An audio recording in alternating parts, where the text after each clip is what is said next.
मज़म्मत भी होगी, यौम शौक़ भी होगा। लेकिन ये जब बड़े शॉपिंग मॉल बनते हैं तो एग्ज़िट का रास्ता नहीं देते हैं, सब कुछ बंद कर देते हैं। उसमें कोताहियाँ बिल्डर की भी तो होती हैं, वो किस खाते में आएँगी?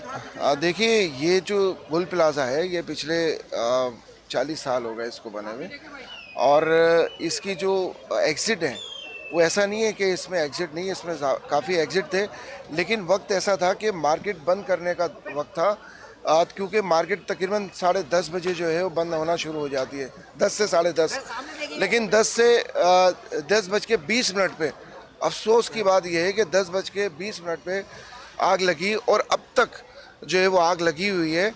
ऐसे सामने सामने हम देख रहे हैं हमारा माल जलता हुआ, हमारे लोग रोडों पे आ गए, बेरोज़गार हो गए, इमारत गिर गई है, लेकिन अब तक आग पे काबू नहीं पाया गया। अफसोस के साथ कहना पड़ता है कि हमारे पास ऐसे भी हालात नहीं है कि हमारे लोग भी अंदर फंसे हैं, दुकानदार भी, कस्टमर भी अंदर मौजूद हैं जिनको अब तक नहीं निकाला गया।